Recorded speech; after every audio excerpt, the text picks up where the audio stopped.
Welcome back to my YouTube channel. Myself Nitesh. और आज के इस सेक्शन में हम लोग क्या पढ़ने वाले हैं, रस्टिंग ऑफ आयरन क्या होता है और रैंसिडिटी क्या होता है उसके बारे में हम लोग पढ़ेंगे।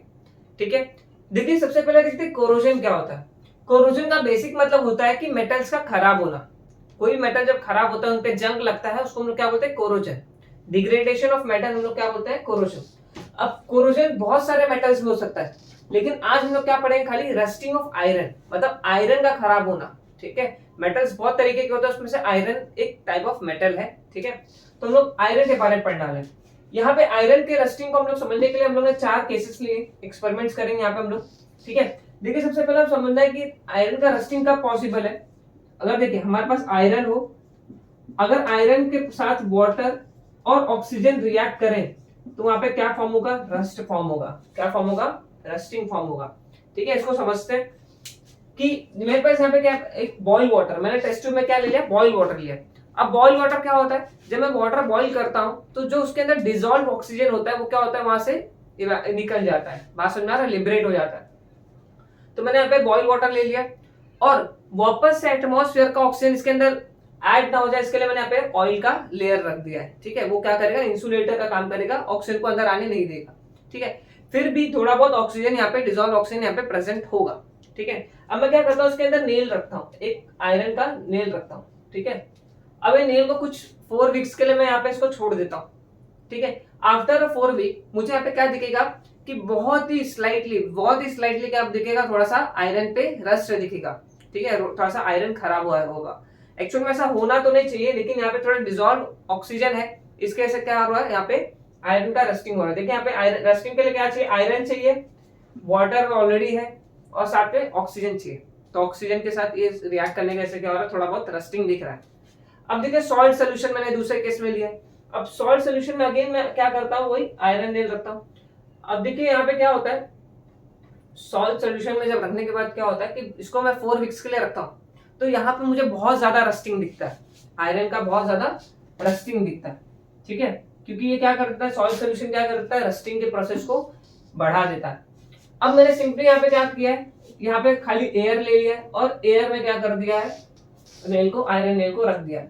तो यहाँ पे देखिए एयर है, एयर में क्या होता है, वाटर वेपर प्रेजेंट होता है और ऑक्सीजन प्रेजेंट होता है।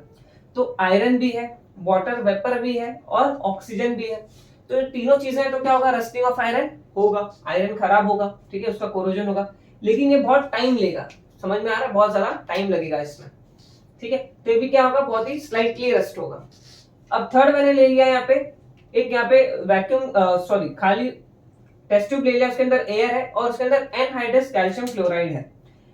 एनहाइड्रस कैल्शियम क्लोराइड क्या होता है, ये एक ऐसा कंपाउंड है जो क्या करेगा, एटमॉस्फेयर से जो मॉइस्चर है उसको एब्जॉर्ब कर लेगा। मतलब जो भी वाटर मॉलिक्यूल होंगे एटमॉस्फेयर में, इसके टेस्ट ट्यूब के अंदर, वो क्या करेगा, उसको एब्जॉर्ब कर लेगा।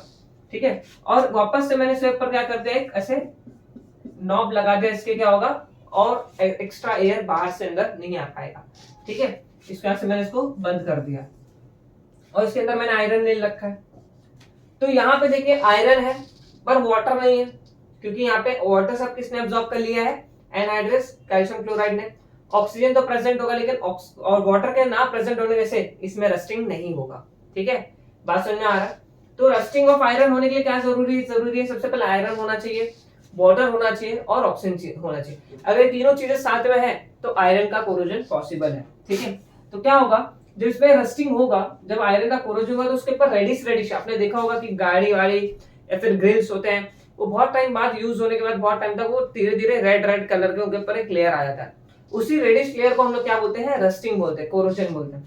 ठीक है, a certain type of reddish colour solid layer collects on the surface of the iron nail. Iron nail पे क्या होगा, कुछ क्या होगा, ऐसे ये आ जाएगा,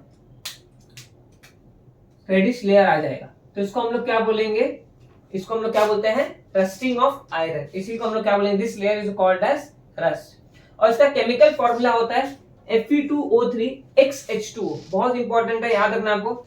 ये क्या है, आयरन ऑक्साइड, डॉट मतलब क्या, मल्टीप्लिकेशन, और H2 मतलब क्या, वाटर। यहाँ पे X का मतलब क्या होता है, X कुछ भी हो सकता है, ये एक नंबर है, 1 2 3 4, मतलब क्या, जो वाटर मॉलिक्यूल है उसका नंबर फिक्स नहीं है। ठीक है, तो X कुछ भी हो सकता है, number of molecules water molecule पे डिपेंड करता है। लेकिन यहाँ पे जो आयरन ऑक्साइड है ये फिक्स्ड है। समझ में आ रहा है? ये इसका क्या है, केमिकल फॉर्मूला। अब ये होता कैसे उसको हम लोग समझते हैं, बात समझ में आ रहा है? अब देखते हैं यहाँ पे मैंने क्या लिया है, एक आयरन का सरफेस ले लिया। इस आयरन सरफेस में बहुत सारे आयरन के एटम्स होंगे, ठीक है, और उसके ऊपर एक वाटर ड्रॉपलेट गिरा हुआ है, बात समझ में आ रहा है? यहाँ पे आयरन में 2 आयरन के एटम्स लेता हूँ, ठीक है, यहाँ पे आयरन एटम्स। अब ये आयरन के एटम जब बाहर निकलेंगे तो ये क्या करते हैं, 2 इलेक्ट्रॉन को लूज कर देंगे। मान लीजिए Fe2+ बन गए, Fe2+ बन गए, और 2 इलेक्ट्रॉन इन लोग ने ऐसे रिलीज किया। अगर 2 इलेक्ट्रॉन लॉस करेंगे तभी तो इनके पास 2+ चार्ज आ जाएगा। तो यहाँ पे जब इस पार्ट को हम लोग क्या बोलेंगे, एनोड। जहां पे ये ऑक्सीडेशन हो रहा है, लॉस ऑफ इलेक्ट्रॉन को हम लोग क्या बोलते हैं, ऑक्सीडेशन। और जहां पे ऑक्सीडेशन होता है उसको हम लोग क्या बोलते हैं, एनोड। और जहां पे रिडक्शन होता है वहां पे उसको हम क्या बोलते हैं, कैथोड बोलते हैं, ठीक है। अब देखिए एयर में, एटमॉस्फेयर में बहुत सारे ऑक्सीजन के मॉलिक्यूल्स हैं, ऑक्सीजन के एटम्स हो क्या हो जाएंगे, इसके अंदर एंटर हो जाएंगे, ठीक है। अब देखिए जब ये आयरन क्या करेगा, ऑक्सीजन से रिएक्ट करेगा। देखो सबसे पहले हम लोग ये ऑक्सीजन को लेते हैं।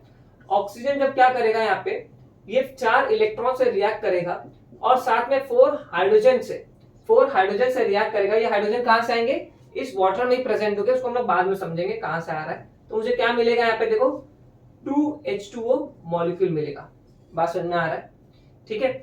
अब अगेन मैं क्या करता हूँ, ये जो आयरन है, ठीक है, ये जो आयरन है, अब ये जब यहां से यहां शिफ्ट होगा तो क्या होगा, ये अगेन ऑक्सीडाइज होकर क्या बन जाएगा, F3+।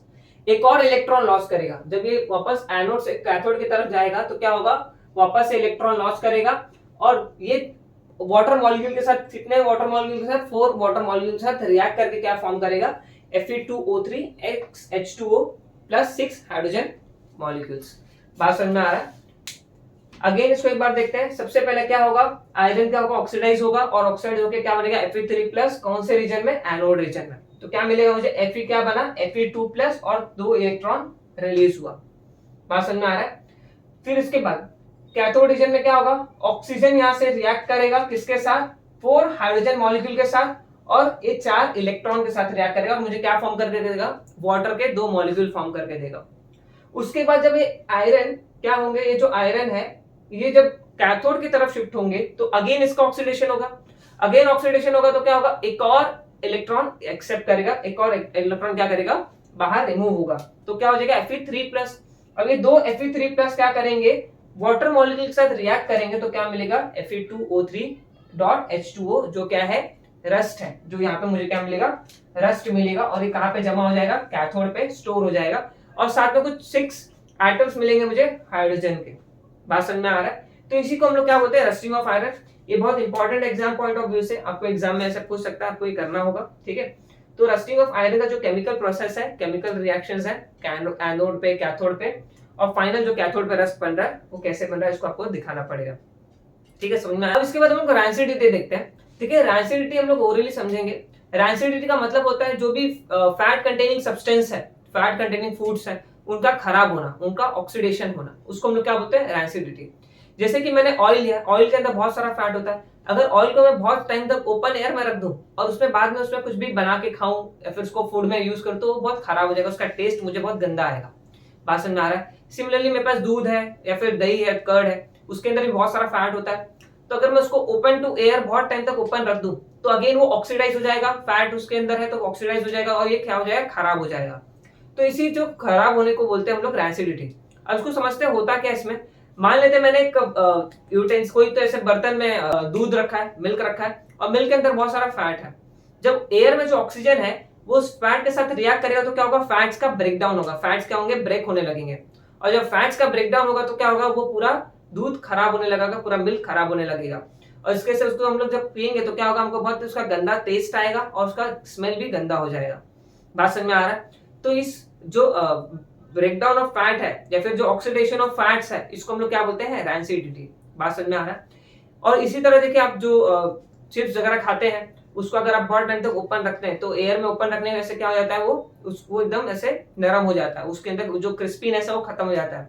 ये देखिए होता है क्यों है, देखिए जो चिप्स होता है वो भी तेल में क्या होता है, फ्राई होके आता है, मतलब उसके अंदर बहुत सारा फैट है, पोटैटो के अंदर भी फैट होता है।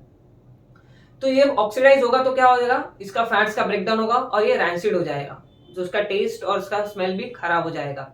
बात समझ में आ रहा है? इसके लिए जो चिप्स के पैकेट्स होते हैं उसके अंदर जो हवा होती है वो हवा कौन सी होती है, नाइट्रोजन होती है। उसमें से ऑक्सीजन को सक करके बाहर निकाल दिया जाता है और नाइट्रोजन को डाल दिया जाता है, ताकि ऑक्सीजन उसके अंदर प्रेजेंट होगा तो क्या होगा, वो ऑक्सीडाइज होकर खराब हो जाएगा। इसके लिए बहुत महीनों तक भी हमारा जो चिप्स का पैकेट होता है वो एकदम फ्रेश रहता है, एकदम क्रिस्पी होता है। अब यहाँ पे हमारा पूरा चैप्टर यहाँ पे पूरा खत्म हो जाएगा, ठीक है, ये पूरा एंड टॉपिक था। अब प्रीवियस लेक्चर जो भी है उसको अच्छे से देखें तो आपको ये और अच्छे से समझ में आएगा। उसके लिंक मैंने डिस्क्रिप्शन में दे दिया। अदरवाइज आप जाके चैनल पर डायरेक्टली प्लेलिस्ट देख सकते हो केमिकल रिएक्शन इक्वेशन का, वहां से आप पूरा chapter series by series, lecture by lecture आप उसको देख के उसको कंप्लीट कर सकते हो। ओके, तो होप सो आपको पूरा अच्छे से समझ में आया होगा। Thank you so much for watching.